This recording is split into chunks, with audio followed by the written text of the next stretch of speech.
falar sobre isso, teria, né, não aproveitou a chance, a obrigação, dando satisfação à sua torcida, aos associados, aos sócios torcedores que ele tanto elogia e pede que paguem lá a mensalidade, que ajudem o Flamengo, para falar sobre isso. Dinheiro dessas pessoas e dinheiro da publicidade na camisa, das receitas de publicidade que o Flamengo arrecada, e só arrecada de televisão, porque tem muitos e muitos torcedores, né? O Dudu Monsanto com o Serrano não tem essa arrecadação, porque o Serrano tem poucos torcedores. E ele, à frente lá do Flamengo, tem uma receita maravilhosa, porque o Flamengo tem a maior torcida do Brasil. Todas essas pessoas merecem essa satisfação, porque o que está havendo hoje, o torcedor do Flamengo, ele está extremamente decepcionado com o Guerreiro. O Guerreiro foi contratado em 2015 no seguinte cenário: o Flamengo era o pagador de DARF, só contratava jogador mediano e tal. Aí contratou Marcelo Cirino, que foi um fiasco. Naquele momento, era o jogador que o mercado desejava. Então, foi uma boa contratação. Mas o impacto, digamos, médio, né? Um jogador para o futuro, que estava surgindo e que até agora não teve futuro. Aí surge a oportunidade do Guerreiro, que o Corinthians tinha uma dívida muito grande com ele, não conseguia pagar com ele, com outros jogadores. O Flamengo falou: eu pego o Guerreiro aqui, levo o Flamengo e vocês se acertam aí. Se acertaram o Corinthians, Guerreiro e os empresários do atleta. Com isso, a dívida foi zerada, o Corinthians se acertou com os empresários e o Flamengo assumiu com o Guerreiro o quê? Um salário e o que seria um aluguel do passe. O que seria o que o Flamengo pagaria de multa ao Corinthians se o Corinthians tivesse as contas em dia e cedesse mediante o pagamento de multa parcelada. Por isso o Guerreiro ganha tão bem. O salário ele recebia e recebia uma grana que seria, caso o Corinthians estivesse em dia, o pagamento mensal de parcelas da multa rescisória.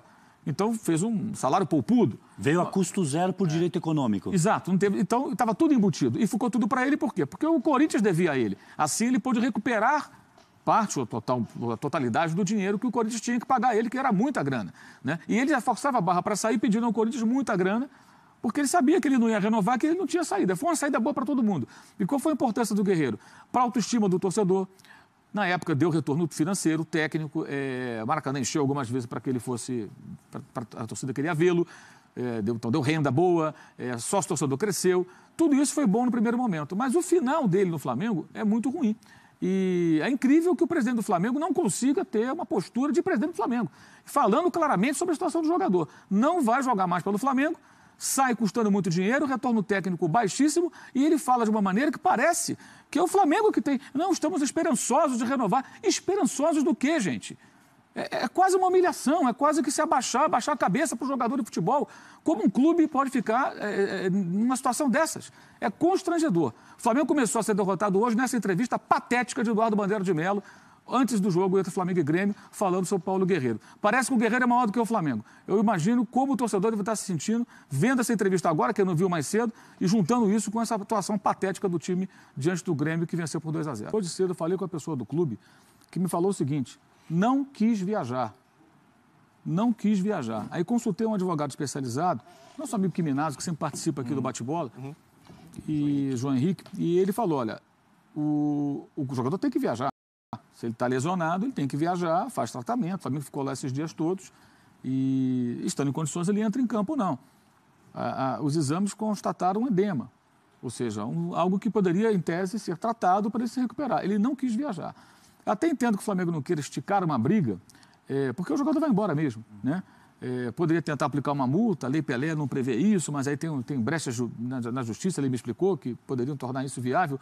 A questão não é dinheiro, não é multa, a questão é o posicionamento. O clube não pode se curvar diante de um jogador de futebol. Clube nenhum pode se curvar. E o que o Guerreiro faz nesse final de trajetória dele no Flamengo é um esforço enorme para sair pela porta dos fundos. E o Flamengo não se posiciona, falta altivez, falta coragem para enfrentar o jogador, como o presidente do Flamengo faz quando, por exemplo, proíbe que vice-presidente tenha entrevista para mim, porque não gosta das minhas críticas. Quando proibiu o nosso colega do Extra, o Diogo Dantas, de fazer perguntas em coletivas no Ninho do Urubu, porque o jornal em que ele trabalha, o Extra, fez uma capa, infeliz, é verdade, envolvendo o goleiro Alex Muralha. E o repórter não podia mais trabalhar.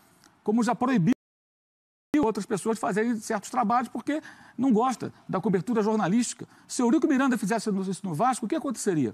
Todos criticariam. Eduardo Bandeira de Mello, ele parece que, não, tudo bem, está tudo certo, né? É muito infeliz a entrevista, postura pequena do Flamengo diante do jogador de futebol. Lamentável isso, que o Flamengo se curve dessa maneira.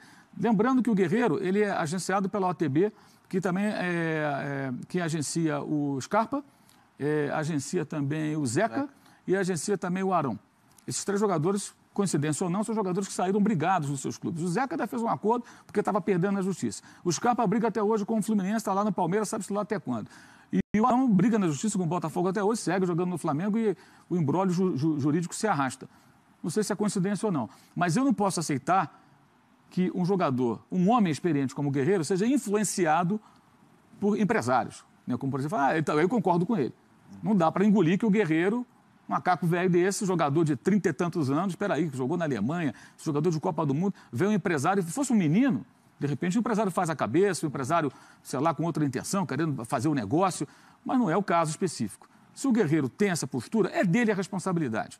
É dele a responsabilidade. Não me venham um ou outro amanhã falar que o empresário, eu acho que o empresário, qualquer empresário, pode fazer cabeça para o bem ou para o mal, quando é um garoto, inexperiente. O jogador experiente não cai nessa. Vai porque quer. Postura do Guerreiro é responsabilidade dele. O Flamengo apoiou o tempo todo nesse imbróglio do doping e ele vira as costas para o clube. E falta ao presidente do Flamengo uma postura compatível com o tamanho do clube diante de um jogador que faz o clube se apequenar com essa situação. Vergonhoso.